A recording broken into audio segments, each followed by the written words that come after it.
আজকে এই কথাটা বলতে বা ভাবতে ভীষণ খারাপ লাগছে যে আমার সংসার বলতে কিছুই রইলো না। এখন যেটা রয়েছে সেটা হচ্ছে মায়ের সংসার। মানে মায়ের সংসারটাকে এখন আমাকে নিজের সংসার মনে করে এখন সেই সংসারটাকে সুন্দর মতন করে গুছিয়ে কাজ করতে হবে। যাই হোক, চাইলেও এখন আমি আর ওই বাড়িতে যেতে পারবো না। আর সত্যি কথা বলতে আমি চাইও না। এত অত্যাচার সহ্য করার পর আশা করি কোনো মেয়েই চাইবে না, মারধর খাওয়ার পর কোনো মেয়েই চাইবে না যে আবার সেখানে যাই হোক, তো যারা যারা জানে না তারা আগের দিনের ব্লগকে দেখে এসে তোমরা প্রত্যেকে জানতে পারবে। চলো তাহলে কাজকর্ম শুরু করে দিয়েছি। এদিকে জানালা খোলা হয়ে গেছে আমার, এদিকে বিছানা তোলা হয়ে গেছে। আর তাড়াহুড়োতে আমি স্ট্যান্ডটা আনতে পারিনি, যার জন্য মানে স্ট্যান্ড ছাড়া আমাকে ভিডিও করতে হচ্ছে। আগের দিন পিসির বাড়িতে গেছিলাম, তো যে যে জামাগুলো হয়েছে সেই সমস্ত জামাগুলোকে গুছিয়ে রাখছি। আর এদিকে বরের যে শার্টটা রয়েছে সেই শার্টটা কেচে দিতে হবে। অনেক দিন হলো ও পরেছে, তার জন্য এই শার্টটা আবার কেচে দিতে হবে। আর এদিকে হচ্ছে কি মায়ের শাড়িটা ভাঁজ করলাম, তার কারণ হচ্ছে এখানে না আমার পর্দা দেওয়া থাকে, কারণ বাবারা ঘুমায় অনেকটা লেটে, বাবারা ঘুমায় অনেকটা লেটে, যার জন্য আমার চোখে কোনো রকম কোনো লাইট পড়লে ভীষণ কষ্ট হয় গো, আমি ঘুমাতে পারি না। তার জন্য আমাকে ওই ব্যবস্থাটা নিতেই হয়। একটা দিদিভাই আছে, পূজা দিদিভাই, তুমি বলেছো যে বাপের বাড়ির ব্লগ তোমার ভালো লাগে না, আমার নিজের সংসার দেখতে ভালো লাগে। কী করবে বলো দিদিভাই, আমিও চেয়েছিলাম সুন্দর একটা সংসার গড়ে তুলতে, কিন্তু আজ আমি দেখো নিরুপায়। শত চেষ্টার পরেও নিজের সংসারটাকে ধরে রাখতে পারবো না। হ্যাঁ, অবশ্যই আমার বর আমার সাথে রয়েছে, কিন্তু তাও কিছু করার নেই গো দিদিভাই। এখন তোমাকে আমার বাপের বাড়ির ব্লগই দেখতে হবে, কয়েকটা দিন কি সারা জীবন আমি ঠিক জানি না। যাই হোক, দেখতে থাকো, আশা করি এখানেও ভালো লাগবে তোমাদের ব্লগগুলো। আমি আমার সমস্ত কাজকর্মগুলো সুন্দর মতন করে পরিপাটি করে যে কাজকর্মগুলো করে থাকি সেইগুলো দেখানোর চেষ্টাই করব তোমাদের সাথে। চলো, আর এইদিকে দেখো চলে এসেছি এবারে বাসন মাজতে। আর আজকে অনেকটা কম বাসন হয়েছে, যেহেতু আগের দিনকে আমার পিসির বাড়িতে গেছিলাম, তো রাত্রেবেলা বেশি বাসন হয়নি, যেহেতু মা আর বাবা ছিল, যার জন্য ওদের দুজনের খাওয়া দাওয়া হয়েছে। দুজনের আর কতটা লাগে, তাই না? তার জন্য খুব একটা বাসন ছিল না। এখন জানো তো আমাদের সামনে অনেক বড় একটা যুদ্ধ, আর এখন একটা জেদ যে না, এখন আমাদের কোনো কিছু করে দেখাতেই হবে, এরকম একটা জেদ হয়ে গেছে এখন আমাদের। না হলে কিছু করার নেই, কারণ সারা জীবন বাপের বাড়িতে থাকাও কিন্তু সম্ভব না, তাই না বল? যাই হোক, বাবা তো বলেছে যে সারা জীবন থেকে যাওয়ার জন্য, কিন্তু কি করব বলো, সারা জীবন তো কোনো মেয়েরই বাপের বাড়িতে থাকতে ভালো লাগে না। দেখা যাক এখন কি করা যায়। সংসারটা এখন কোথাও রাখা যায় নাকি, অন্য জায়গায় করা যায় নাকি, যা যা বরের জীবন হয়ে গেছে। যাই হোক, এদিকে হচ্ছে গিয়ে বাসনগুলো মেজে নিয়েছি, বাসনগুলো ধুয়েও নিয়েছি। ধুয়ে নিয়ে এবার যাই, চলো বাসনগুলোকে রেখে আসি। না, তার আগে কাপটাকে কলতলায় বসিয়ে দিয়ে গেলাম, তাহলে কী হয় বলো তো, চা খেলে যে এঁটোগুলো থাকে সেগুলো না থাকবে না। এদিকে সমস্ত বাসন টাসন মাজা হয়ে গেছে, আর যেটা দিয়ে আমি গ্যাস পরিষ্কার করেছি সেটা এবারে মাজতে হবে, মানে ধুতে হবে, নাহলে না ভীষণ তেল চিট করছে। তো দেখলাম সার্ফ দুটো কৌটোর মধ্যে একটা কৌটোতেও নেই, তাই যেইটুকুনি ছিল সেইটুকুনি দিয়েছি, দিয়ে তাতেও হয়নি, যার জন্য আমি হাত ধোয়ার সাবানটা বাধ্য হয়ে হাত ধোয়ার সাবান দিয়ে ভালো মতন সুন্দর মতন করে ওটাকে ধুয়ে নিলাম। হ্যাঁ, ধুয়ে নিলাম ঠিকই, কিন্তু এতটাই পরিমাণে তেল হয়ে গেছে না, যার জন্য ওটা ধরাই যাচ্ছে না। এটা এখন গরম জল দিয়ে কিছুক্ষণ ভিজিয়ে রাখতে হবে সার্ফ দিয়ে, তবে হবে। কি বলো তো, মায়ের তো শরীর অসুস্থ, মা তো এত চেপে বসে কোনো কাজ করতে পারে না, যার জন্য এরকম অবস্থা। নাহলে মা যখন সুস্থ ছিল তখন কিন্তু সমস্ত কিছু সুন্দর মতন করে পরিপাটি করা ছিল। চলো এই কাজগুলো সেরে নিয়ে তোমাদের সাথে আবার পরে দেখা হচ্ছে।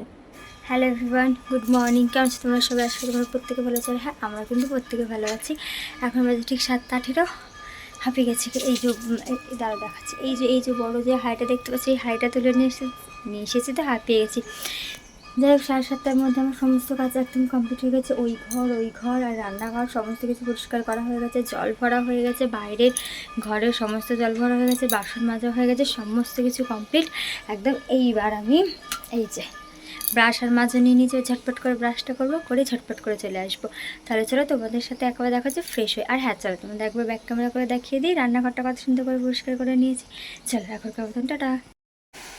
একদম বাসনপত্র সমস্ত কিছু একদম মেজে নিয়েছি। এইদিকে এই বালতিটাতে জল ছিল না, এই বালতিটাতে জল ভরেছি, এটাতে জল ছিল তাই আর ভরার প্রয়োজন হয়নি। ওই যে কালকে তোমাদের দেখালাম না আলু, সেই বাবাও এনেছিল কালকে 2 কিলো আলু।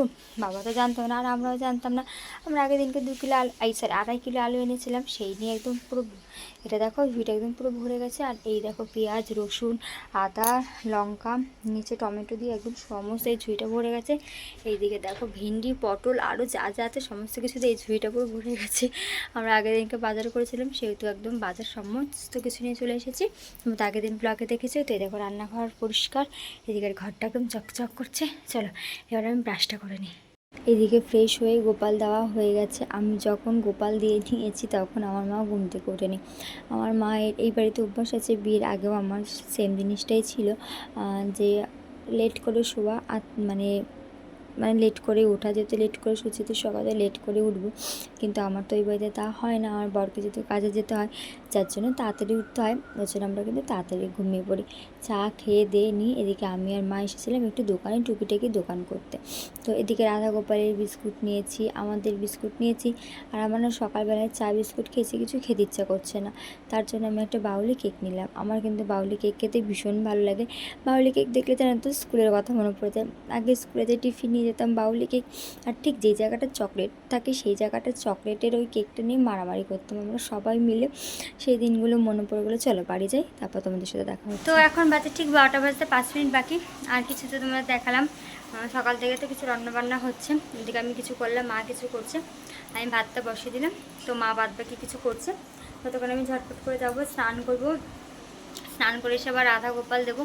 আর এই দিকে দেখো আমার যে 2টো কুকুর বিড়াল এনে দিয়েছিল আমার বর দীঘা থেকে, তো সেইগুলোকে আমি বার করেছি। তার কারণে শোকেসে আমি আমার সমস্ত জামা কাপড়গুলো রাখলাম। এই দিকে দেখো আমার বিছানা, বুঝছো এখন কিছু কিছু বাকি রয়েছে, ওইগুলো কিছু গোছাবো। আলনাতেও নাইটি ফাইটিগুলো গুছিয়ে রাখলাম। চলো তোমাদের বরঞ্চ একবার ব্যাক ক্যামেরা করে দেখিয়ে দিই। এই দেখো এই নাইটি, তারপর হচ্ছে লং জামা যেগুলো আমি বাড়িতে পরি সেগুলো সমস্ত কিছু এখানে গুছিয়ে দিয়েছি। আর এদিকে জামাটা আমার বরের কাচবো বলে নিচে রেখেছি। আর এগুলো বাতিল জামা কাপড়, আমার গায়ে হয় না। আর এই যে কিছু কিছু রয়েছে এখন বিছানায়, যে বরেরগুলো এখনও গোছানো হয়নি, কারণ আমি এখন যাবো স্নান করতে। তো এসে এইগুলো গোছাবো। এদিকে দেখতে হচ্ছে শোকেসের অবস্থা একদম দিচ্ছি। আর এদিকে আমার কুকুর আর বিড়ালটা রয়েছে। কুকুরটার একটা ইয়ে দিতে হবে গো, প্লাস্টিক দিতে হবে, নাহলে নোংরা হয়ে যাবে। এই দেখো এদিকে কিছু কিছু গোছানো হয়নি। চলো তোমাদের শোকেসের ভেতরটা দেখায়। এই দেখো শোকেসের ভেতরটা বেশ সুন্দর করে গুছিয়ে নিয়েছে, দেখেছো একদম, কারণ এখানে এখন থাকতে হবে, তাই একদম সুন্দর মতন করে সমস্ত কিছু গুছিয়ে নিয়েছি। চলো এখন যাই স্নান করে নিব। হ্যাঁ বাবা, তারপরে সে এইগুলো গোছাবো, তারপর আমার বরের জামা কাপড়গুলো গোছাবো, এখন অনেক কাজ রয়েছে। চলো এখন স্নান করে আসি।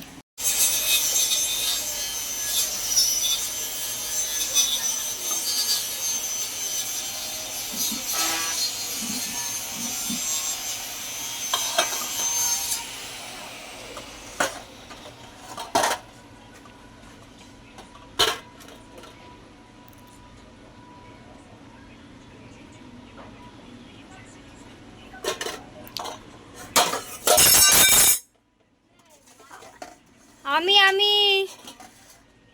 এখন এলাম একদম 8:30, মানে একদম রাতেরবেলা।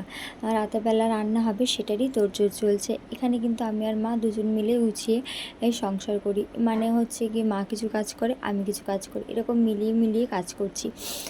চলো আগে কেটে নিই সবজিপাতিগুলো। আজকে যেহেতু রাতে ভাত তো হবে, আর হবে পটল ভাজা, আর হবে হচ্ছে আলু ভাজা। যেহেতু এখন দেখো সংসারটা তো একা আমার না, যেহেতু মায়েরও সংসার, তাই আমরা দুজনে চেষ্টা করি দুজনে মিলেমিশে থেকে দুজনেই সংসার, মানে একটা সংসারকে দুজনের সংসার মনে করে সুন্দর মতন করে কাজ করতে, দুজনের মতন কাজ ভাগ করে নিয়েছি। হ্যাঁ অবশ্যই জানি আমার মায়ের মধ্যে ঝামেলা হবে, কিন্তু হয়তো অতটা হবে না বা ওরকম বাজেভাবে হবে না যেটা হয়ে এসেছে। অবশ্য আমাদের বেশি দিন নেই, আমাদের ইচ্ছা আছে যে যদি আমরা এই বাড়িতেও থাকি তাহলে আমরা আলাদা আলাদাই খাবো। আলাদা আলাদা মানে মা মায়ের মতন গ্যাসে রান্না করবে আর আমি আমার মতন আমার গ্যাসে রান্না করবো, এই সিদ্ধান্তটাই নিয়েছি। চলো দেখা যাক কী হয়। তোমরা তো দেখলে যে আমি সবজিপাতি কাটতে বসেছিলাম। ধুয়ে দাও, আস্তে হাত কেটে যাবে। তো আমার খিদে পেয়েছে, একটুখানি গেছিলাম রথতলায়, আশোকে দেখে বুঝতেই পারছো, একটু রথতলায় গেছিলাম, একটু দরকারের জন্য গেছিলাম রথতলায়। তো এসে মানে আসলাম, এসে আমার খিদে পেয়ে গেছে। আর বাইরে কী খাবো, কিছুই খাওয়া নেই সেরকম, তার জন্য আর কিছু খাইনি। এবার বাড়িতে এসে ভীষণ পরিমাণে খিদে পেয়ে গেছে। তাই মা বলে ভাত খেয়ে নে। এখন 8:30 মতন বাজে, এখন ভাত খেতে আমি রাতেবেলা ভাত খাবো না, তার জন্য এখন মানে এখনই ভাত খেয়ে নিয়েছি, রাতেবেলা আর ভাত খাবো না। তো আমার বর তখন তোমরা দেখলে যে আমি সবজিপাতি কাটছিলাম, তো আমার বর বলে যে না তুমি আগে খেয়ে নাও, তারপরে না না আমি সবজি কেটে দিচ্ছি, তুমি ভাতটা খেয়ে নাও। তো ও সবজিগুলো কাটছে, আলু আর পটলই আছে, ও কাটছে, আর আমি এদিকে ভাতটা খেয়ে নেবো। আর সকালবেলায় মানে দুপুরবেলায় যেটা ছিল ওই কী বেশ বলে মরলা মাছ আলু দিয়ে যেটা হয়েছিল, মানে চচ্চড়ি মতন, সেটাই মানে সেটাই রয়েছে, সেটাই খাচ্ছি। ভেন্ডি ঝালটা শেষ হয়ে গেছে, মানে হ্যাঁ আমাদের 4 জনে খেয়েছে, তো ভেন্ডি ঝালটা শেষ হয়ে গেছে। আর এখন হচ্ছে মরলা মাছের ঝালটা, বেশ খেতে সুন্দর হয়েছিল, ভেন্ডিটাও বেশ ভালো লাগছিলো, এই মাছটাও খেতে ভালো লাগছিলো। চলো চটপট করে খেয়ে নিই, তোমার সাথে আর পরে দেখা হচ্ছে। আর যা সিদ্ধান্ত নেব তোমরা তো অবশ্যই দেখতে পাবে। চলো এখন দেখো পটল ভাজা আর আলু ভাজা হয়ে গেছে, এখন পটল ভাজতে ভাজতে কারেন্ট চলে গেছে। এটা কিন্তু এখন আমার ফোনের টর্চের লাইট দিয়ে আমি পটল ভাজছি, আর ভাবলাম চলো তোমাদের সাথে একটু ভিডিও শেয়ার করি। আর জানো তো মানে ভিডিওটা করতে না করতেই এই যে দেখো কারেন্ট চলে এসেছে, দেখেছো?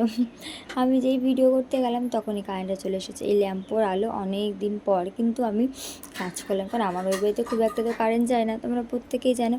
এই দেখো এদিকে আলু ভাজা হয়ে গেছে, কটা পটল বাকি রয়েছে। চলো আজকের মতন টাটা, কাল দেখা হবে নতুন একটি ব্লগের সাথে। গুড নাইট, সবাই ভালো।